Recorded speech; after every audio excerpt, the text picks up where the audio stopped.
buenos días. Estamos ya a miércoles 24 de abril. Nuestra lectura en el presente año, recorriendo todas las páginas de la Biblia, se encuentra en el primer libro de Samuel, capítulo 14, en el Salmo 124 y en Hechos, capítulo 10. Meditaremos en el primer libro de Samuel, capítulo 14. Vamos a leer desde el versículo 47 al 52. Abramos nuestras Biblias y escuchemos la lectura que nos trae Eli esta mañana. Primer libro de Samuel, capítulo 14, versículos 47 al 52. Después de haber tomado posesión del reinado de Israel, Saúl hizo guerra a todos sus enemigos en derredor, contra Moab, contra los hijos de Amón, contra Edom, contra los reyes de Soba y contra los filisteos, y a donde quiera que se volvía, era vencedor. Y reunió un ejército y derrotó a Amalec, y libró a Israel de mano de los que lo saqueaban. Y los hijos de Saúl fueron Jonatán, Isui y Malquisúa. Y los nombres de sus dos hijas eran, el de la mayor Merab, el de la menor Mical. Y el nombre de la mujer de Saúl era Ahinoam, hija de Ahimaas. Y el nombre del general de su ejército era Abner, hijo de Ner, tío de Saúl, porque Cis, padre de Saúl, y Ner, padre de Abner, fueron hijos de Abiel.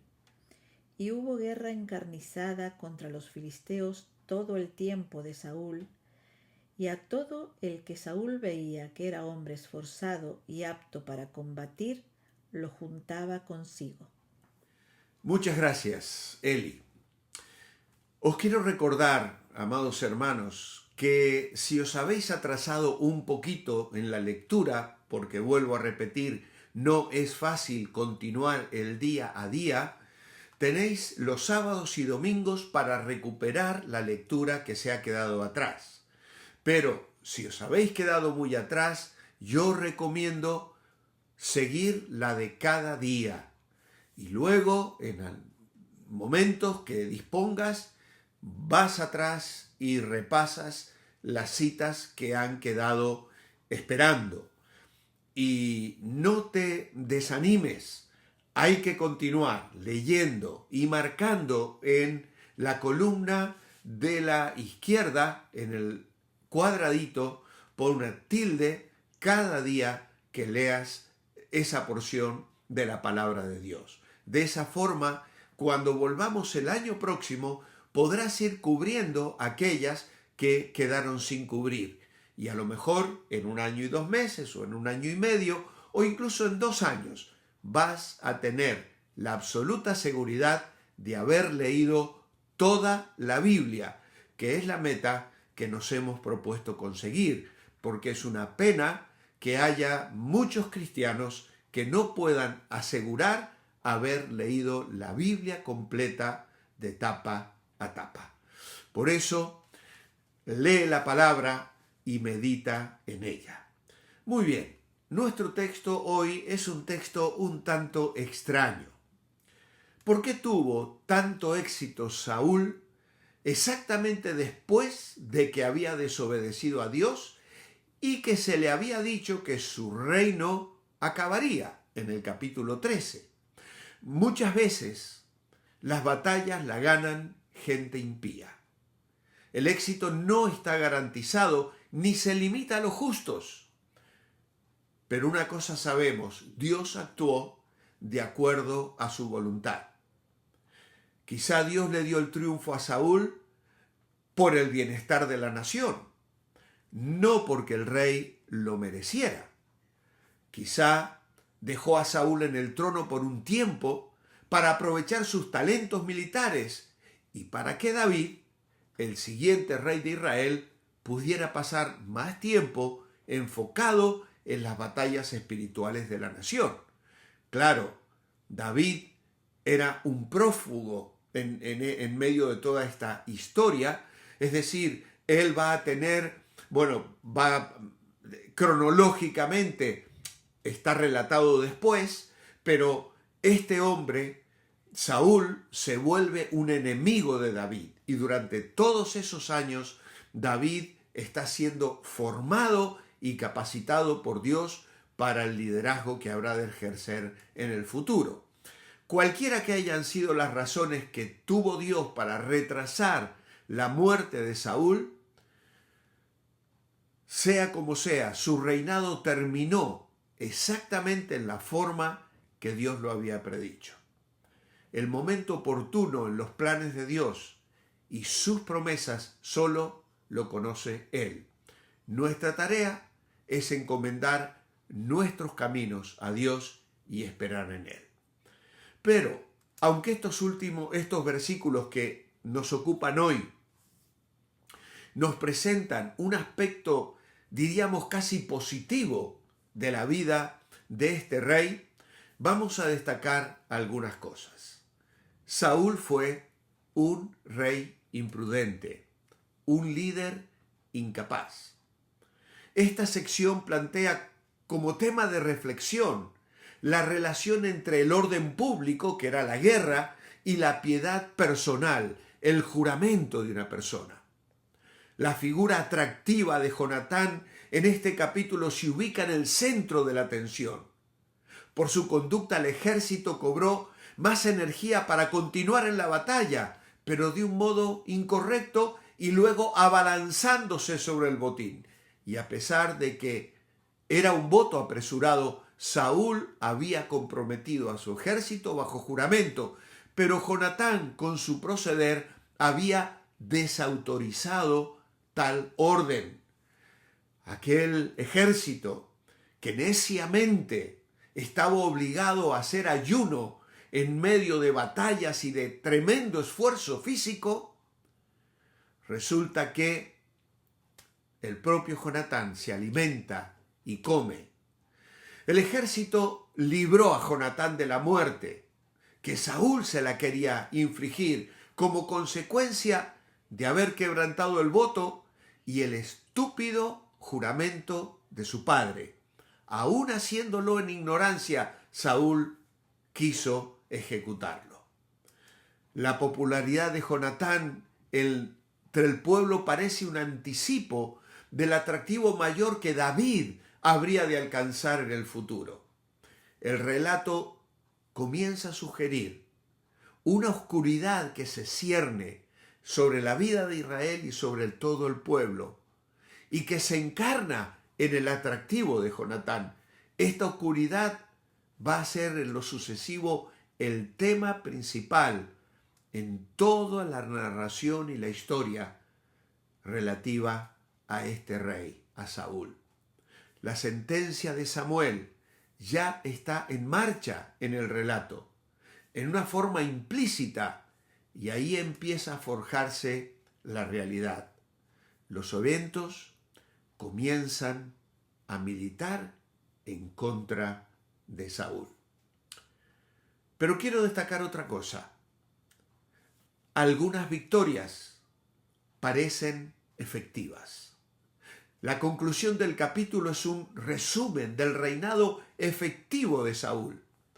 Nos dice que luchó incansablemente contra los filisteos y obtuvo muchas victorias.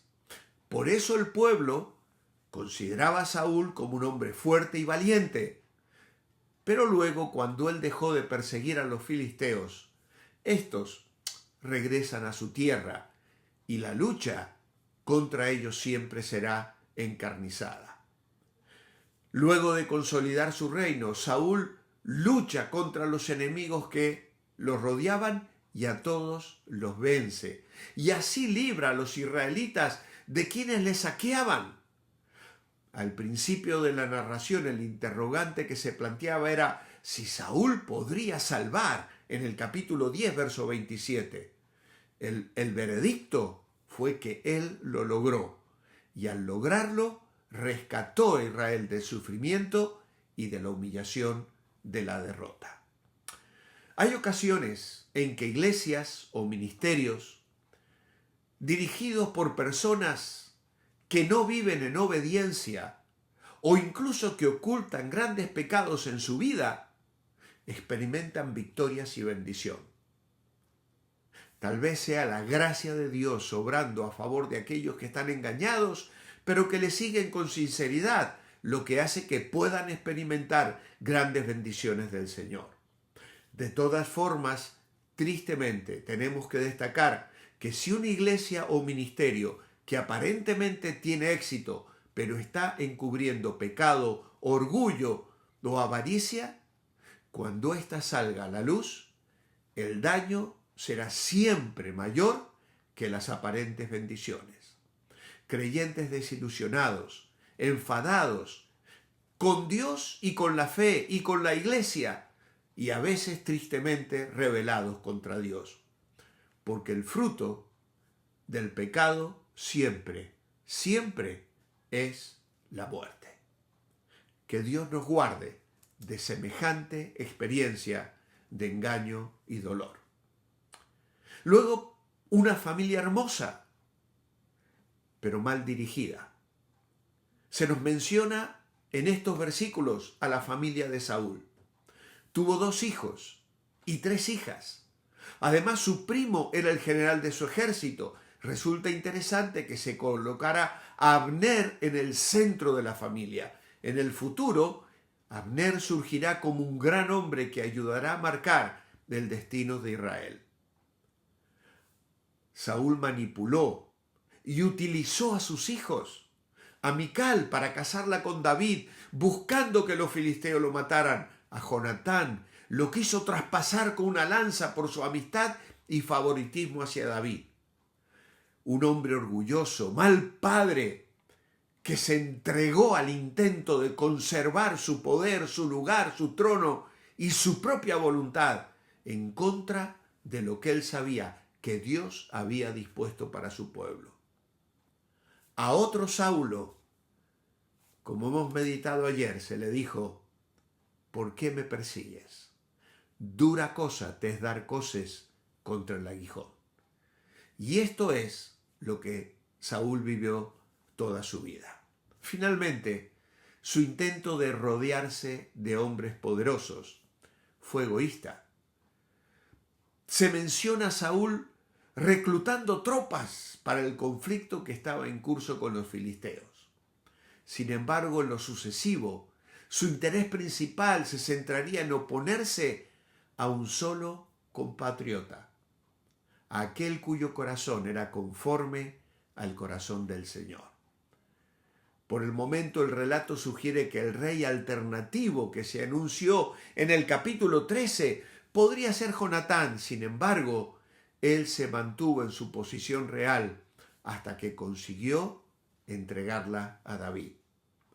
Jonatán confió en que Dios tenía el poder para darles la victoria, con muchos o con pocos, y el Señor le respondió y actuó conforme a su confianza, otorgándole la victoria contra un inmenso ejército a manos de solo 2 personas.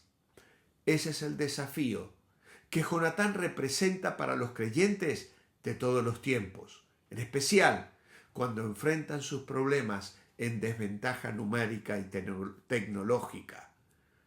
¿Cómo hacemos para entender que la clave de la victoria es Dios? La vida de Saúl confronta a los creyentes con el tema de los juramentos y de los votos.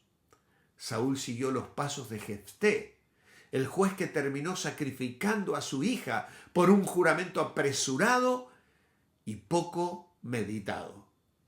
La diferencia es que Saúl no cumplió con su voto. De todas maneras, ambos casos ilustran lo absurdo que resulta comprometerse con un juramento o voto al Señor sin considerar sus implicaciones y la capacidad para cumplirlo.